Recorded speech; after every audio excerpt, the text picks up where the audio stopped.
VD. സതീശന്റെ 10 minute പരിഹാര പരാമർശത്തിനെതിരെയുള്ള father Joshi മയ്യാറ്റിലിന്റെ രാഷ്ട്രീയം കുലീനമാണെന്നുള്ള തലക്കെട്ടോടെയുള്ള ഫേസ്ബുക്ക് പോസ്റ്റ് ശ്രദ്ധേയമാകുന്നു. ഫേസ്ബുക്ക് പോസ്റ്റിലെ പ്രസക്ത ഭാഗങ്ങൾ ഇങ്ങനെയാണ്. രാഷ്ട്രത്തെ സംബന്ധിച്ചെന്നർത്ഥമുള്ള രാഷ്ട്രീയം എന്ന പദം ഏറെ ബഹുമാനത്തോടെ മാത്രമേ ഉപയോഗിക്കാവൂ എന്ന് നിർബന്ധമുള്ളയാളാണ് ഞാൻ.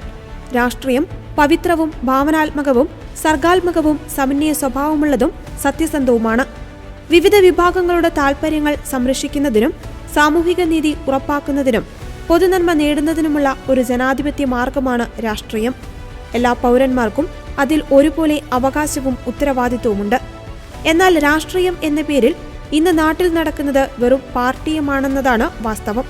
അണികളെയും ഗുണ്ടകളെയും കളത്തിലിറക്കിയും വർഗീയ പ്രീണനം നടത്തിയും അഴിമതിക്ക് കുടപിടിച്ചും അഴുക്കുള്ള പണമൊഴുക്കിയും ഭരണം പിടിച്ചെടുക്കുവാൻ തൽപര കക്ഷികൾ നടത്തുന്ന കസർത്തിനെ പാർട്ടിയുമെന്നല്ലാതെ എന്തു വിളിക്കാൻ?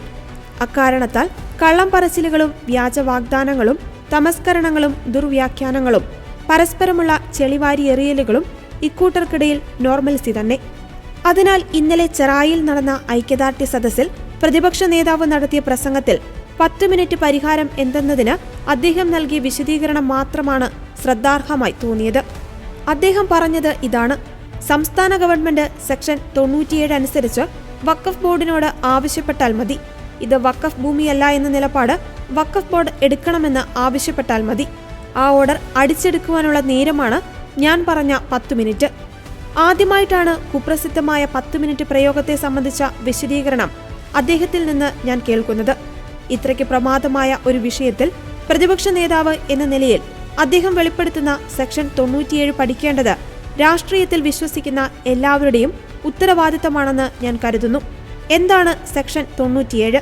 1995 വഖഫ് ആക്ടിലുള്ള ഈ സെക്ഷന്റെ മലയാളം പരിഭാഷ ഇതാണ്: സെക്ഷൻ 96 പ്രകാരം കേന്ദ്ര സർക്കാർ പുറപ്പെടുവിച്ച ഏതെങ്കിലും നിർദ്ദേശങ്ങൾക്ക് വിധേയമായി കാലാകാലങ്ങളിൽ സംസ്ഥാന സർക്കാരിന് ഉചിതമെന്ന് കരുതുന്ന പൊതുവായ അല്ലെങ്കിൽ പ്രത്യേക നിർദ്ദേശങ്ങൾ ബോർഡിന് നൽകാം. കൂടാതെ ബോർഡ് അതിന്റെ പ്രവർത്തനങ്ങൾ നിർവഹിക്കുന്നതിൽ അത്തരം നിർദ്ദേശങ്ങൾ പാലിക്കണം.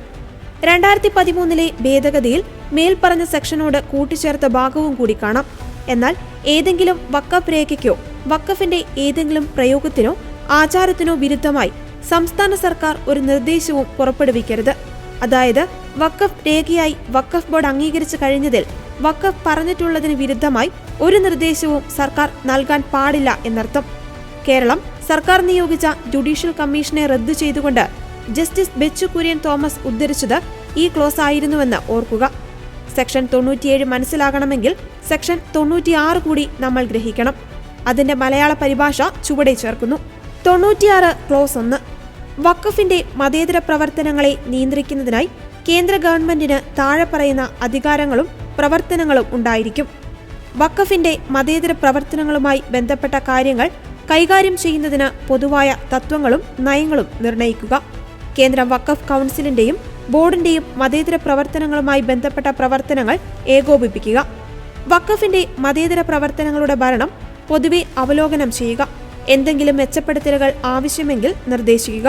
സബ്സെക്ഷൻ 2 ക്ലോസ് 1 പ്രകാരം അതിന്റെ അധികാരങ്ങളും പ്രവർത്തനങ്ങളും പ്രയോഗിക്കുന്നതിൽ കേന്ദ്ര സർക്കാരിന് ഏതെങ്കിലും ബോർഡിൽ നിന്ന് ആനുകാലികമോ അല്ലാത്തതോ ആയ ഏത് റിപ്പോർട്ടുകളും ആവശ്യപ്പെടാം.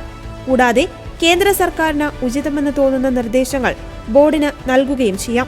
അത്തരം നിർദ്ദേശങ്ങൾ ബോർഡ് പാലിക്കേണ്ടതാണ്. മതേതര പ്രവർത്തനങ്ങൾ എന്നതുകൊണ്ട് ഉദ്ദേശിക്കുന്നത് സാമൂഹികവും സാമ്പത്തികവും വിദ്യാഭ്യാസപരവുമായ പ്രവർത്തനങ്ങളും മറ്റ് ക്ഷേമ പ്രവർത്തനങ്ങളുമാണ് എന്ന ഒരു വിശദീകരണവും ഈ സെക്ഷന്റെ അവസാനം കാണാം. സെക്ഷൻ 97 മുനമ്പവും. മേൽപ്പറഞ്ഞ 97 സെക്ഷൻ അനുസരിച്ച് മുനമ്പം പ്രശ്നം ശാശ്വതമായി പരിഹരിക്കുവാൻ ഈ സംസ്ഥാന സർക്കാരിനോ വരാനിരിക്കുന്ന സർക്കാരുകൾക്കോ സാധിക്കില്ല എന്ന് പട്ടാപ്പകൽ പോലെ സുവ്യക്തം. പിന്നെ എന്തിനാണ് ഒരു അഡ്വക്കേറ്റായ ശ്രീ വി.ഡി. സതീശൻ ഇത്തരം പച്ചക്കള്ളം ഇന്നലെ പരസ്യമായി വിളിച്ചു പറഞ്ഞത് എന്ന ചോദ്യം ഉന്നയിക്കുവാൻ ഞാൻ തുനിയുന്നില്ല. കാരണം മുനമ്പം വിഷയത്തിനും വഖഫ് നിയമത്തിനും തമ്മിൽ ബന്ധമൊന്നുമില്ല എന്ന പച്ചക്കള്ളം പറഞ്ഞതും ഇതേ അധരങ്ങളായിരുന്നു.